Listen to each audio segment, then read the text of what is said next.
You're listening to episode number 89 of the Transform Your Life from the Inside Out podcast. This week's episode, the Wednesday episode, the title is Your Weaknesses Aren't Trapping You, Your Indoctrination and Habits Are.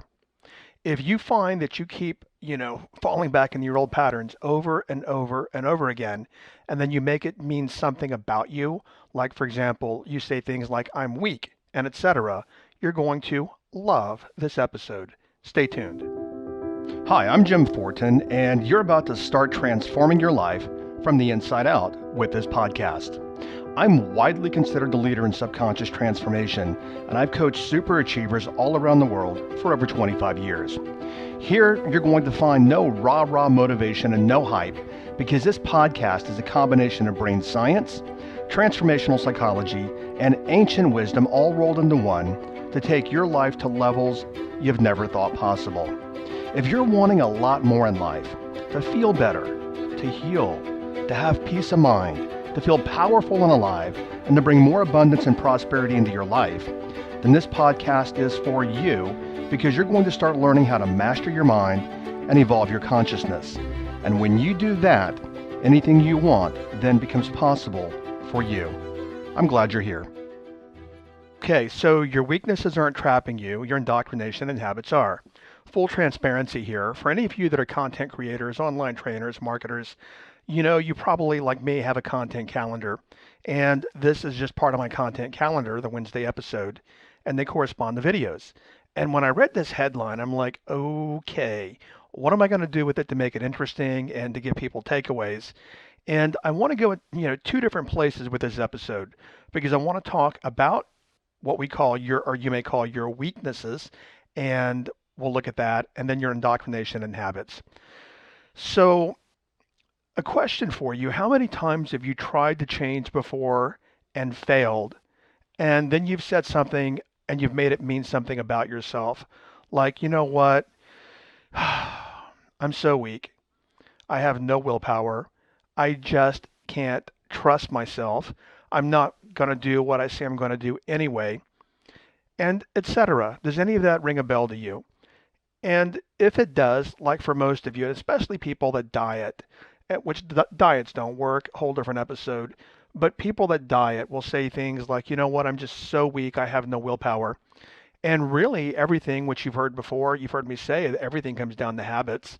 Plain and simple is 95% of what you do on a daily basis is brain-based, reptilian brain-based habits, plain and simple. But what people do is they personalize the habit, meaning they make the habit about themselves. And they'll say things like, you know what, I can't stick to my diet, therefore I am a weak person.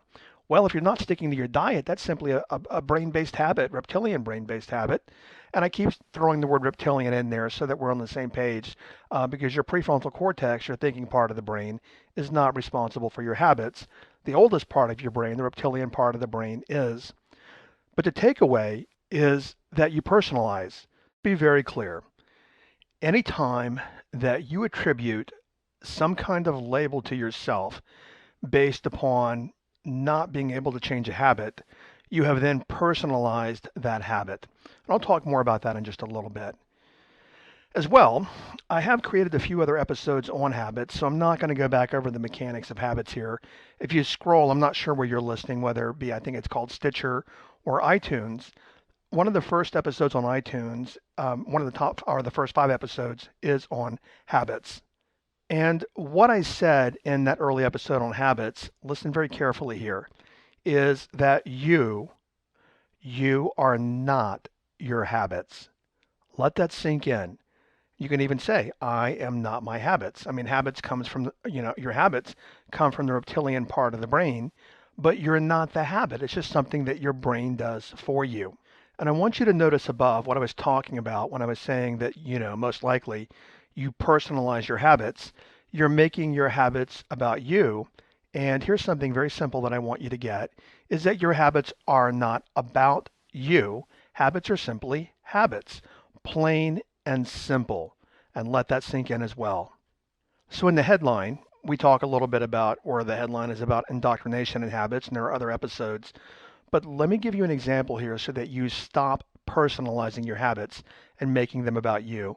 Because many times when you personalize a habit and you make it about you, you see it as if you're some kind of failure. For example, as I said a little earlier, when you say things like, I have no willpower, which by the way is a whole different podcast, but you'll say things like, I'm so weak or I can't follow through. You're personalizing a habit and then you're making it a weakness of yours. Now, let me give you an example here. When I said, and I've said it I think a couple of times, habits are just habits. Habits come from the oldest part of the brain called the reptilian part of the brain. That's in one of the earlier episodes. As I said, go back and listen to that episode. And let me give you an example, a metaphor here about an alarm clock. If you set your alarm clock for 6 a.m. and your alarm clock goes off, which it will, you know, at 6 a.m., are you personalizing the alarm clock for doing what it's programmed to do, to go off at 6 a.m.? Are you personalizing it and saying things like, oh my gosh, that alarm clock hates me. That alarm clock sucks. What a mean alarm clock. I mean, that alarm clock is out to get me. No, you're not. See, the reason why is that an alarm clock just does what an alarm clock does. And the same thing with your habits. Your habits are just habits, and they are not about you.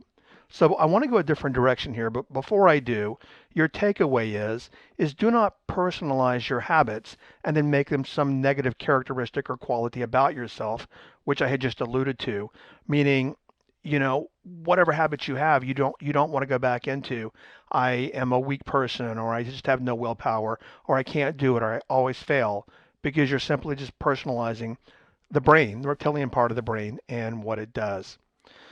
Okay, another direction here.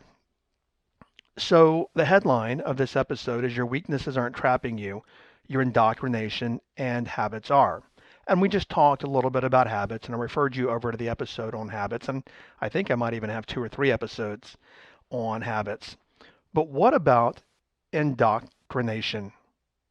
Consider that every one of you've heard the word before, and I know people listen all over the world, and you have some, word for it in your language, indoctrination. And what I tell people is this, is that you're never at the mercy of your circumstances. So many of us live our life by circumstances. And I'm sure you've heard me say before that is if if you say I don't have enough time, enough energy, and enough money, you're working by circumstance. And anytime you work by circumstance, you repeat your circumstances. But I tell people you're never at the mercy of your circumstances. You are at the mercy of your interpretations. And then we have to look at, well, where do your interpretations come from?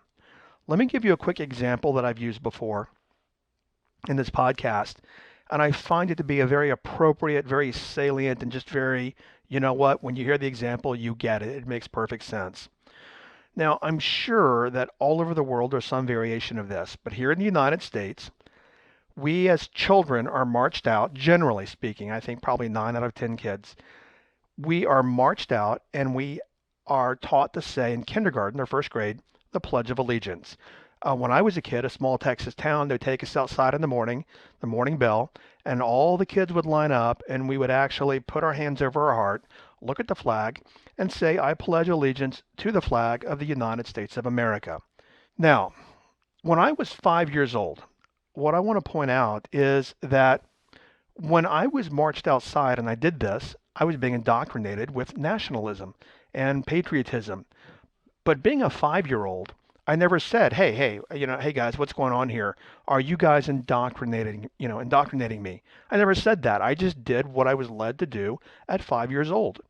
So my point is, and I'll dig a little deeper here, is that I was indoctrinated with the Pledge of Allegiance. And I said it for many, many, many years. And just to be transparent here, I do not consider myself a nationalist. I mean, I'm like the philosopher Thomas Paine. I'm a citizen of the world. I mean, I could as easily live in Switzerland or New Zealand or anywhere in the world. The only reason I'm an American is I happen to be dropped off on this part of the planet when I was born. By the way, completely off topic. Do you know where the Pledge of Allegiance came from?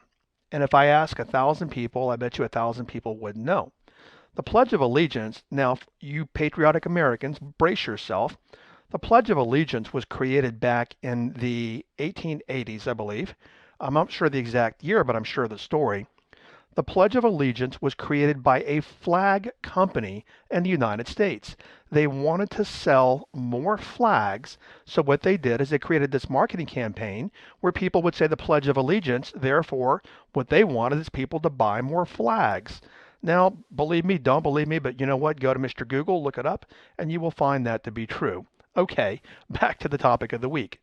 You, like me, whether you are Russian, or Japanese or Australian or Canadian or American or South African, whatever it is, wherever you were born and dropped off on the planet, you've been indoctrinated your entire lifetime.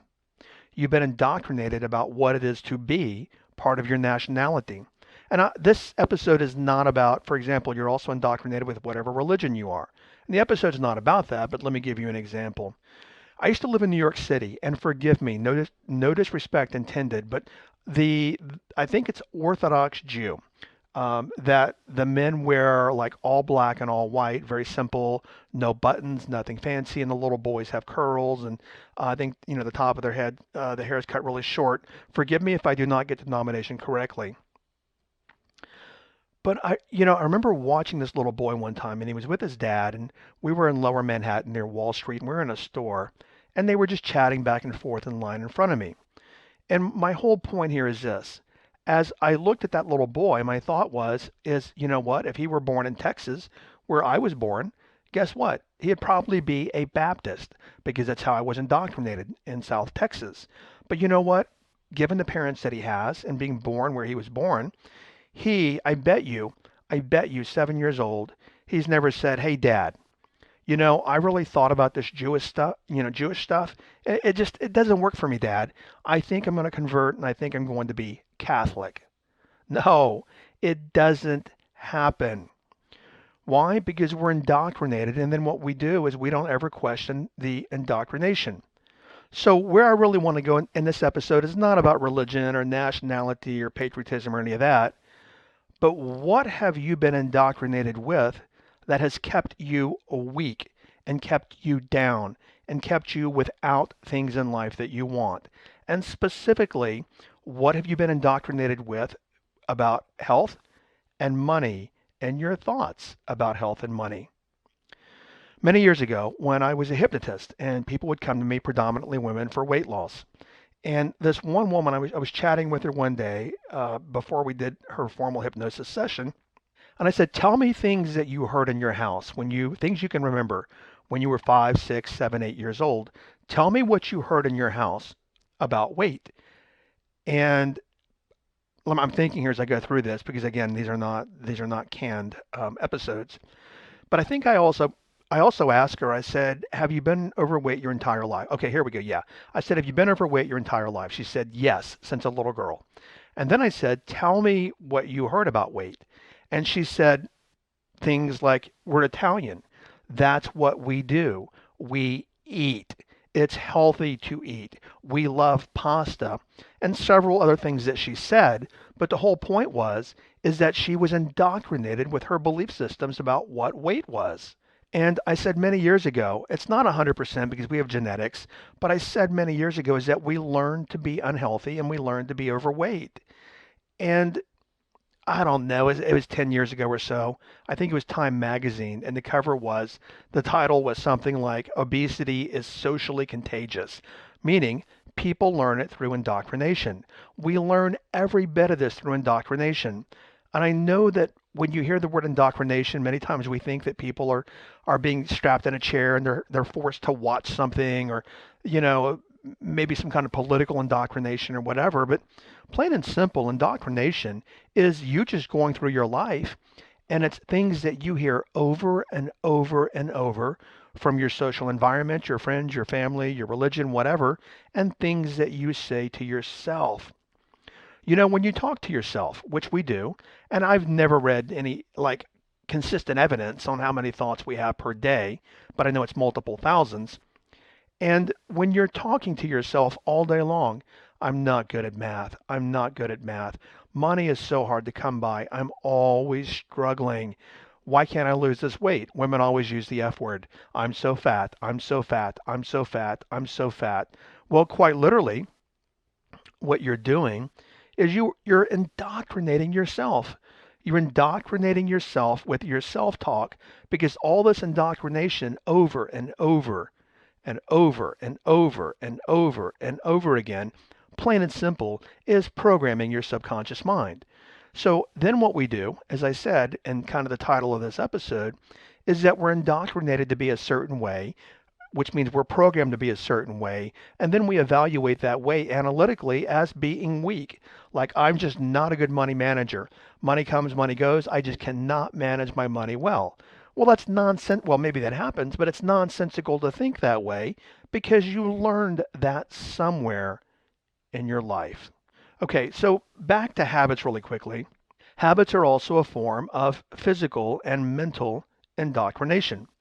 The mental indoctrination, as I just alluded to, is something that you say over and over and over and over. And then what happens when you say it over and over and over and over, it becomes a habit. And then all of us, we operate within the context of whatever our habits are. For the most part, you will never operate outside your habits. And if you've mentally indoctrinated yourself that it's hard to heal, or money's hard to come by, or I can never make enough money, or whatever it is you hear in the world, and I'm thinking here, scientists say that obesity, and I think it was obesity, is socially contagious. So is poverty. So is living without money. It is socially contagious.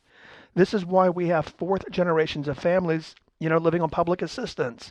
Because great great grandfather was poor and he passed it on to grandfather, who passed it on to dad, who passed it on to you. And four generations later, we still have people that actually they have no money. Why? Because they've learned that people like us don't have money, or we can't make money, or we'll never get out of the projects, or we'll never get out of this, or never get out of that. Everything in your life is socially contagious. I once had somebody ask me many years ago, being a hypnotist, and I don't do hypnosis sessions anymore, but somebody said to me, they said, Jim, is it hard to get people into hypnosis? And I said, no, that's the easy part. The hard part is getting people out of hypnosis. And what I mean by that is whatever you've been conditioned with as a kid. I know you've heard me say this before, that Aristotle said, and a German psychologist said something similar, is I think Aristotle said, show me a child or give me a child till the age of 8 and I'll show you the man. And a German psychologist back in the 40s actually kind of ripped off Aristotle, I believe, and said something like, give me a child till the age of 8 and I will own him for a lifetime. Now, all that's explained in one of the early episodes. It's one of the first 10 episodes on subconscious reprogramming. But when you understand that the world around you and adults and people around you that, in your formative years, they've indoctrinated you. And if you're not getting what you want, it doesn't make you weak, which is what many people do, is because they personalize whatever habit it is or whatever thought, and it's simply a reflection of what you've learned very early in life. The same thing physically, the indoctrination over and over, and what you're taught about health and wellness. I work from literally the Eastern perspective or the ancient wisdoms when it comes to healing, but here in the West, most people actually just you're told as a kid.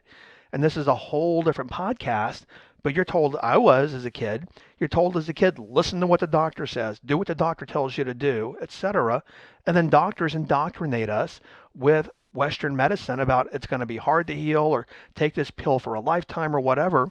And we're trapped in this world and then we make it mean something about us. So a question that I have for you is I want you to think about the most successful person that you know. Doesn't matter who it is. It can be somebody you know personally, somebody you don't know, maybe somebody you admire and respect. And what I want you to observe here is that they were also indoctrinated, because that's what happens to us as human beings. So they were indoctrinated. But the question I want to ask you is, what do you think they were indoctrinated with when it comes to success and achievement and money and health and wellness? Now, I also want to point out it can be contextual, meaning they could grow up in a wealthy family and they're indoctrinated with thoughts, very positive thoughts about wealth, but yet also they ate very poorly and they're indoctrinated with actually thoughts about poor diet and, eat out of the box and all the chemicals and everything else. But I just want you to look around you, look at the world and everyone. There was a quote that I posted on Facebook one time many years ago, and I said the quote was just popped in my head because you've heard before people say, oh, so and so drank the Kool-Aid. Well, if you're looking at somebody and you're saying, oh, so and so drank the Kool-Aid, well, you're responding from the Kool-Aid that you drank that is different than the Kool-Aid that the other person drank. And what I posted on Facebook is that everyone drinks the Kool-Aid. It's just a matter of what flavor Kool-Aid that you're drinking. And that's the indoctrination. So part of obviously, that the headline is about, you're not your weaknesses.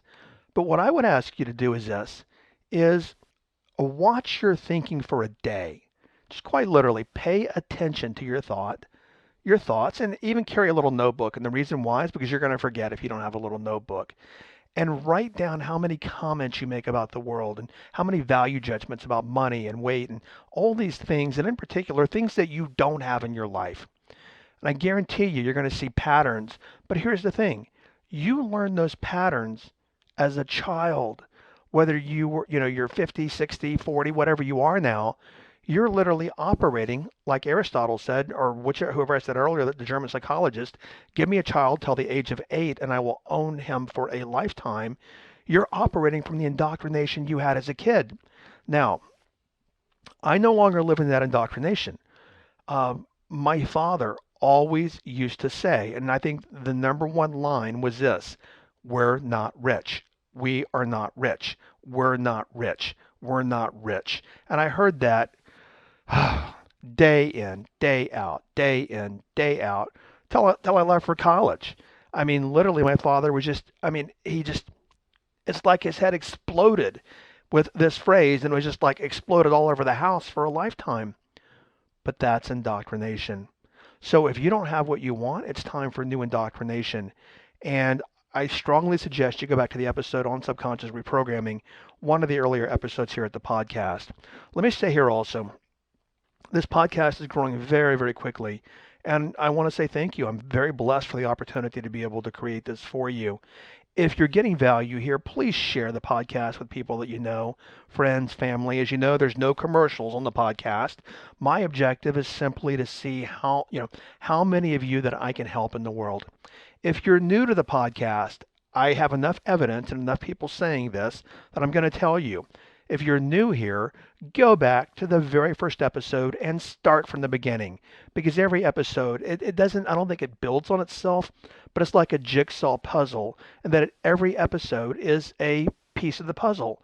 And every episode, I promise you, unless you're dead, and I'm just a joke, but every episode you will get something out of. You'll get a tool, which is my objective, on every episode, or a new way to look at life. Okay, so your takeaway this week is that you're not weak.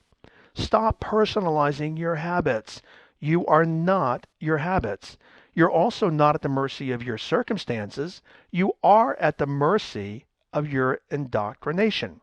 Now, let's go a different direction there very quickly, is that we recognize you're at the mercy of your indoctrination. So why not choose to indoctrinate yourself with self-talk and habits that actually get you what you want, as opposed to taking you away from what you want in life. Okay, Monday, Shelley's question. This is going to resonate with a lot of you guys. Shelley's question is, what do I do when things just never seem to go right in my life? Now, Shelley's probably in a bit of victim mentality there, but I think a lot of you can relate to her question, what do I do when things just never seem to go right in life?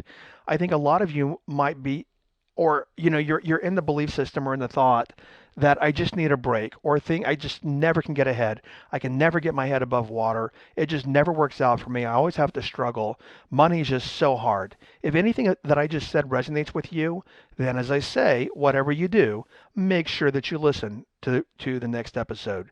Okay, thanks for listening, and do what you can to make it a great day today. Bye-bye. Thank you for listening to this entire podcast. If you're the kind of person who likes to help others, then share this with your friends and family. If you found value, they will too. So please share via your social media channels. Also, if you have questions I'm here to assist. You can email me questions to support@jimfortin.com, and I may even use your question for a future podcast episode. Also, if you want transformational content like this daily, connect with me on Instagram. My Instagram name is I am Jim Fortin. Finally, I do have a personal request. I believe that we're all here to help others and to grow and evolve ourselves. Together, you and I, let's help more people. If you would please leave a review on iTunes, and a good one, by the way. I'd be grateful, and through your assistance together, we can transform more lives. Thanks for listening.